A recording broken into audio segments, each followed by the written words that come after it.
Géraldine Mühlmann, bonjour. Bonjour. Vous présentez depuis presque un an maintenant le magazine C'est Politique à 17h40 le dimanche sur France 5.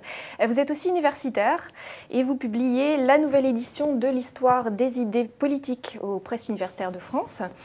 Était-il nécessaire pour vous de prendre du recul en cette période de campagne où tout s'accélère un peu ? De toute façon, il est nécessaire de prendre du recul. Le fait que je n'ai jamais arrêté mes activités universitaires montre que je souhaite toujours avoir à côté de mes activités journalistiques ce domaine qui, par définition, est dans le recul, le retrait et la réflexion. À vrai dire, l'histoire des idées politiques, cette réédition, ça fait à peu près 1 an et demi, 2 ans que j'y travaille. Et donc, en fait, ça a commencé avant ces politiques. Mais il se trouve que ça sort en même temps qu'une accélération évidente de la campagne. Et voilà, et finalement, c'est assez représentatif de ma vie et des différents temps qui existent dans ma vie. Vous présentez un magazine de 70 minutes, assez lourd à porter, avec notamment 50 minutes de face-à-face avec votre invité chaque semaine.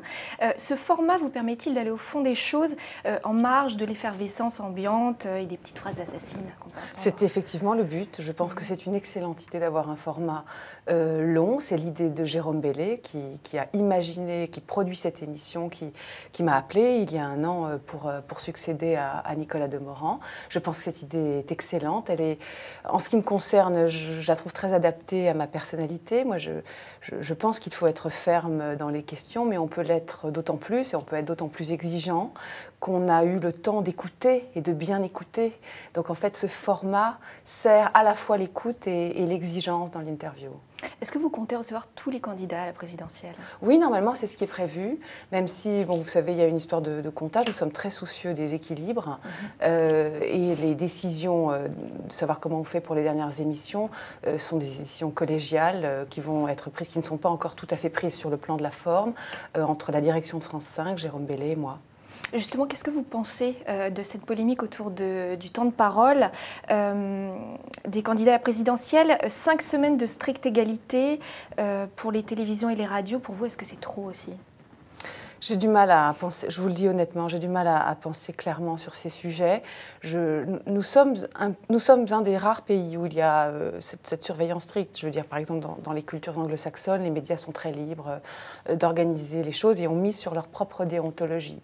Bon, en France, on a ce système. Il a ses vertus, d'ailleurs, il est un peu envié par d'autres pays, justement parce qu'on est très strict. D'un autre côté, l'arithmétique trop strict, enfin je veux dire, on ne peut pas fonctionner comme cela. Ce qui me dérange le plus, c'est quand on compte des gens qui font des éditos, qui parlent, enfin c'est ça la liberté d'expression, et qui citent des candidats, que ce soit d'ailleurs pour les critiquer ou pour les encenser, et qui sont comptés dans les temps parfois relatifs à tel ou tel candidat, indépendamment des contenus. Là, je me dis, on arrive à quelque chose d'excessif et surtout d'inapplicable. Bon, mais sur le principe d'une égalité, à vrai dire, je pense qu'on ne devrait même pas avoir besoin des exigences du CSA. On a tous une déontologie et il est tout à fait naturel que nous ayons un traitement équitable des candidats, que le CSA nous le rappelle ou pas. Moi, je pense que c'est notre déontologie de journaliste. D'accord. Et est-ce que vous comptez faire évoluer le format de ces politiques pour le temps de la campagne tout au moins ? Il est possible que les 3 dernières émissions évoluent un peu. Peut-être faudra-t-il avoir plusieurs... Normalement, nous n'avons qu'un seul... je n'ai qu'un seul interlocuteur. Peut-être y en aura-t-il 2 ou 3. Mais je ne peux rien dire parce que la décision, qui encore une fois est collégiale, n'a pas été prise définitivement. Elle sera prise dans les jours ou petites semaines qui viennent. Ça, vous scinderiez l'émission en 2 temps ou 3 temps ? Oui, peut-être. Peut-être que nous serions obligés de le faire. Il faut quand même reconnaître que ça casse quelque chose de notre format et de la dynamique de cette émission. Donc ce serait vraiment un effort important sur le plan de l'identité de cette émission, mais je peux tout à fait comprendre qu'il faille le faire. Simplement, il faut prendre la décision et elle ne relève pas de moi directement. Est-ce que vous trouvez que cette campagne est particulièrement violente ? Je pense par exemple aux échanges assez grossiers qui ont eu lieu hier entre Eva Joly et Corinne Lepage par médias interposés. Vous, quel regard vous portez là-dessus ? Alors, je vais peut-être vous surprendre. Moi, je n'ai pas tellement peur de la violence, bon, déjà rien que le mot, des mots et des formules.